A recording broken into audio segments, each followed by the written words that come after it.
My sister was boarding a flight to Rome when I was being wheeled into a pre-op room alone. She knew the surgery date. She'd known for 6 weeks. When I got home 3 days later and opened my father's estate documents out of boredom and painkillers, I found something that made the Italy trip look like the smallest thing she'd done to me in years. I'm 41, divorced, no kids, working as a senior accountant at a regional firm in Indianapolis. I'm the kind of person who notices numbers. Always have been. My father used to joke that I came out of the womb balancing a checkbook. That habit, that specific, tedious, unglamorous habit of noticing when numbers don't add up, is the reason my sister's life fell apart in a very specific and entirely self-constructed way last year. Some context. My father passed 18 months ago after a 2-year decline from Parkinson's.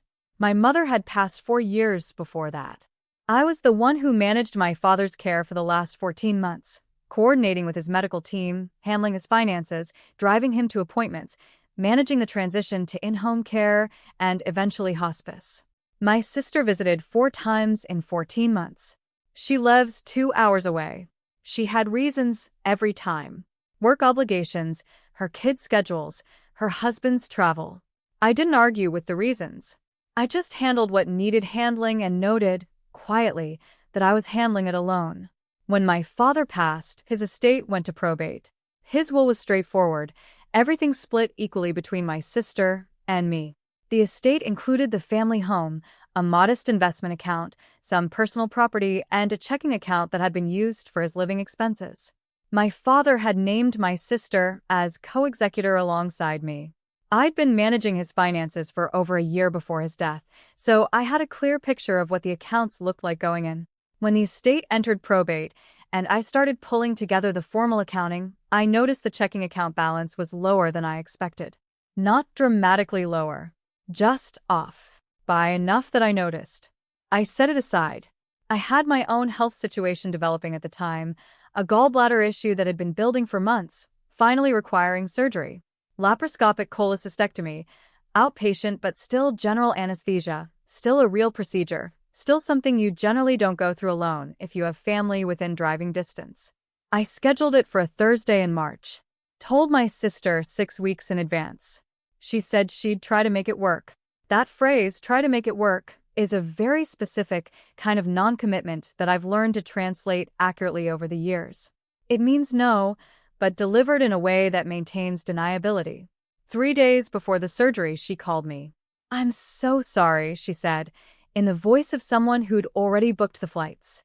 "We planned this Italy trip for our anniversary before we knew about your surgery date, and the tickets are non-refundable, and the kids are staying with my in-laws, and—" "It's fine," I said. "Are you sure? You'll be okay?" "I'll be fine," I said. "Have a good trip." She sent me a picture of the Trevi fountain on the day of my surgery. I was in pre-op when it came through. I looked at it for a moment and then put my phone face down on the bed. A neighbor drove me home afterward.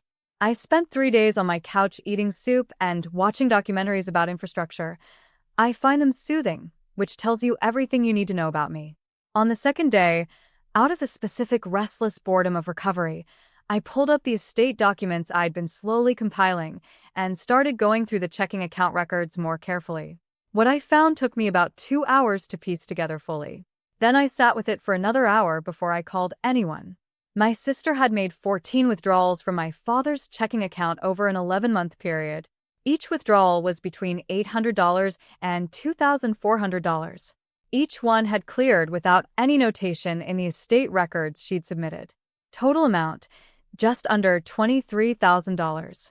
My father had been in cognitive decline for the last 8 months of his life.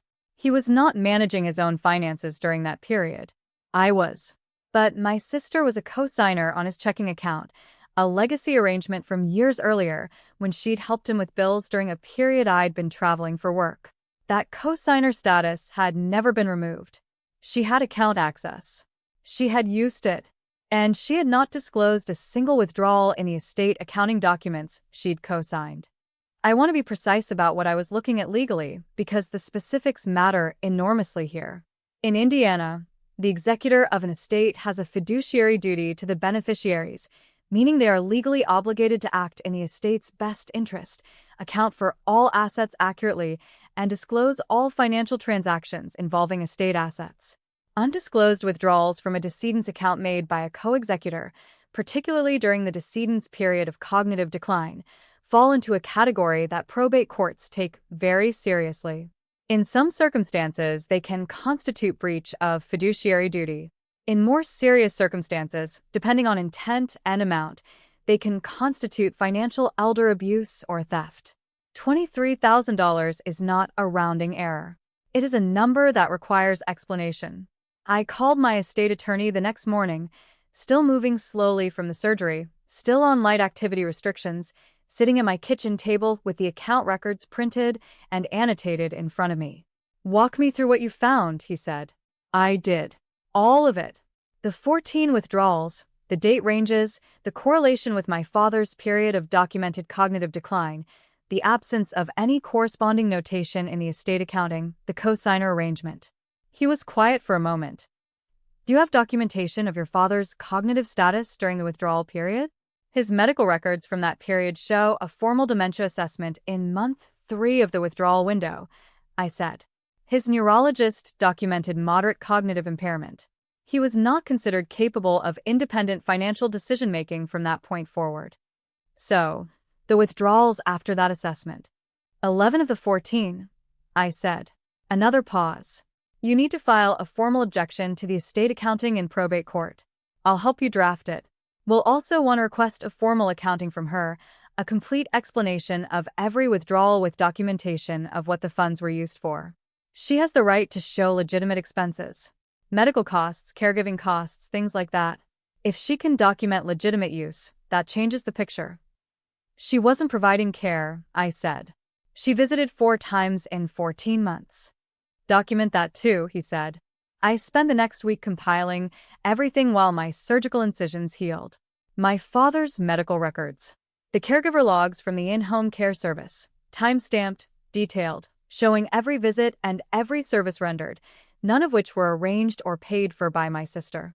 My own financial records showing payments I'd made from my personal account for his expenses that I'd planned to reconcile through the estate. The estate accounting she'd co-signed. My attorney filed the formal objection with the probate court. He simultaneously sent a letter to my sister's personal attorney. She'd retained one during the probate process, which I'd thought was unnecessary at the time but now understood differently, requesting a full accounting of the 14 withdrawals within 30 days. She called me before the letter arrived. She must have heard from someone, or maybe she'd been waiting for this call the way people wait for a diagnosis they already suspect. "I heard you filed something with the court," she said. "I filed an objection to the estate accounting," I said. "There are withdrawals that weren't disclosed. Those were for Dad," she said immediately. Prepared answer. Groceries, supplies, things he needed. 14 withdrawals over 11 months totaling $23,000, I said. "For groceries and supplies." A pause. There were other things. Medical things. Things that came up. "I'll need receipts," I said. "Your attorney will know the format. The court requires documentation." "You're really doing this," she said. "Not a question.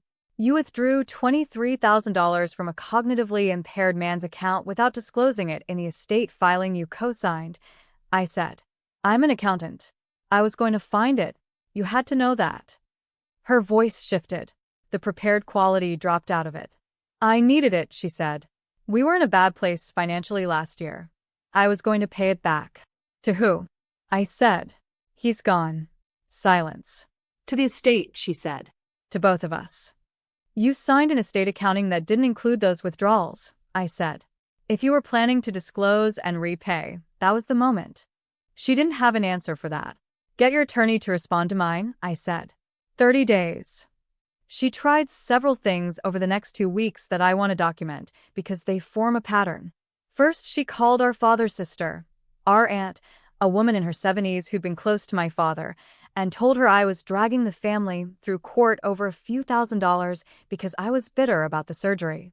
Our aunt called me. I sent her a PDF of the account records. She didn't call my sister back. Then she called 2 cousins and told them I'd always been jealous of her relationship with our father. This was a creative interpretation of events that I didn't bother engaging with. I sent my cousins the same PDF. The call stopped. Then she called me directly and told me that if I continued with the legal process, she would tell our extended family that I had mismanaged our father's care and that his decline had been accelerated by my negligence. It was the most transparent threat I'd ever received, the last card of someone who's run out of legitimate moves. You should talk to your attorney before you make statements like that publicly, I said. Defamation is a separate legal issue from the probate matter, and I have 14 months of documented caregiving records. She hung up. Her attorney submitted the formal accounting response on day 28 of the 30-day window. I reviewed it with my attorney the following afternoon. Of the 14 withdrawals totaling $22,800, she was able to document legitimate estate-related expenses for 3 of them, a total of $3,100 for pharmacy runs and 1 medical equipment purchase. The receipts were real and the amounts matched. The remaining 11 withdrawals, $19,700, had no documentation. Her attorney's letter described them as miscellaneous caregiving support expenses for which contemporaneous records were not maintained. My attorney translated, "She spent the money and doesn't have receipts because they weren't caregiving expenses." In Indiana probate court, when an executor or co-executor is found to have made undisclosed withdrawals from estate assets that cannot be accounted for, the probate court has authority to surcharge that executor, meaning charge the undocumented amount against their share of the estate distribution. The court can also remove a co-executor for breach of fiduciary duty and refer the matter to the county prosecutor if the circumstances suggest criminal conduct. My attorney filed a motion to surcharge her share of the estate for the $19,700 in undocumented withdrawals and a motion to remove her as co-executor based on breach of fiduciary duty. He also filed a formal complaint with the Indiana Attorney General's office, which handles elder financial exploitation cases. He was careful about the criminal referral piece. We weren't driving for a prosecution. We were documenting the conduct through proper channels and letting the relevant authorities make their own decisions. The probate judge scheduled a hearing. My sister showed up with her attorney. I showed up with mine. The courtroom was quiet and procedural, which is how these things actually go, nothing like television. The judge reviewed the submitted documentation, asked clarifying questions of both attorneys, took the matter under advisement. 3 weeks later, the ruling came. The judge granted the surcharge. The $19,700 was charged against my sister's share of the estate distribution. She was removed as co-executor. I was appointed sole executor to complete the estate administration. The judge's written ruling noted, in precise judicial language, that the withdrawals reflected conduct inconsistent with the fiduciary obligations of an estate executor and that the failure to disclose was a breach of duty to the estate and its beneficiaries. The Attorney General's office opened a preliminary review. I don't know where that stands currently. That's not my case to manage. The estate distribution, adjusted for the surcharge, resulted in my sister receiving approximately $19,700 less than her equal half. On the family home, the investment account, the personal property, all of that split evenly as the will directed. But on the estate cash, the accounting was corrected to reflect what had actually happened. She didn't speak to me for 4 months after the ruling. I used the time productively. Finished the estate administration, sold the family home, which went smoothly in a decent market, handled the investment account distribution, closed the probate. My aunt called me after the sale closed. "How are you doing with all of it?" she asked. "Tired," I said. "But it's done." "Your father would have hated this," she said. "My father would have hated what she did more," I said. "He was careful with money his whole life." She didn't disagree. My sister eventually reached out. Not by phone, by letter, which surprised me. Handwritten. 3 pages. It was, by any measure, a genuine accounting of what she'd done and why. The financial pressure she and her husband had been under, the shame of asking for help directly, the calculation that our father wouldn't notice, and the estate would be settled before I looked closely enough. She didn't frame it as my fault. She didn't minimize it. She called it what it was. That cost her something, and I understood that. She didn't mention the Italy trip. Neither did I. That felt like a separate conversation for a separate time. I wrote back. Shorter than her letter. 2 paragraphs. I told her I understood financial pressure and I understood shame, but I didn't understand the silence, because there had been a dozen moments over 11 months where she could have told me she was struggling, and I would have helped. That was the part that actually hurt, not the money, but the conclusion she'd drawn that taking it secretly was easier than asking. I told her I didn't know what our relationship looked like going forward, but that I wasn't interested in permanent estrangement. That felt honest without being either too warm or too cold. She called 2 weeks after receiving it. Short call. Careful on both sides. Neither of us pretending things were fine. Both of us leaving a door open. That's where it sits right now. A door that's open but not walked through yet. I think that's appropriate. Some repairs take longer than others, and trying to rush them produces something that looks like reconciliation but isn't. The financial piece is fully resolved. The legal piece is in the hands of the AG's office and not my concern day to day. The family piece is ongoing, which is how family pieces usually are. What I keep returning to is the moment I found those withdrawals. Sitting on my couch on the second day of recovery, moving slowly, slightly foggy from the anesthesia still working out of my system, pulling up documents out of restless boredom. If I'd recovered faster and gone back to work sooner, I might not have sat with those records long enough to notice. If I'd been less precise by nature, I might have seen the discrepancy and moved past it. The thing that exposed her was the same thing she'd always underestimated about me, that I notice numbers, and once I notice one that's wrong, I follow it until I understand why. She knew I was an accountant. She'd known it for 20 years. She still thought she could move $23,000 through our father's account without it surfacing. That's not a plan. That's a hope dressed up as a plan. And hope is a poor substitute for arithmetic. Here's the practical information for anyone in a similar situation. If you are managing a parent's estate alongside a co-executor, review all financial accounts immediately and comprehensively. Cross-reference account activity against the estate accounting your co-executor submits. If you find discrepancies, don't confront informally first. Contact an estate attorney and get the documentation organized before any conversation. Informal confrontations give bad actors time to construct explanations. Documentation filed formally creates a record that can't be walked back. If your parent experienced cognitive decline, their medical records from that period are critical documents. Cognitive impairment during the period of financial activity speaks directly to whether transactions were authorized and whether exploitation occurred. Preserve those records. And if you are the one managing care while a sibling is absent, document that too. Caregiver logs, receipts, correspondence with medical providers. Not because you're planning for conflict, because you're planning for accuracy, and accuracy protects everyone, including you. My father was careful with money his whole life. He worked 40 years in a job he was good at and didn't love, saved consistently, and left behind something he intended to be shared equally between two people he loved equally. One of them spent 14 months keeping him alive and comfortable. One of them made 14 unauthorized withdrawals. The numbers tell that story, without any editorializing from me. I still find infrastructure documentaries soothing, by the way. There's something deeply satisfying about systems that work exactly as they're designed to work.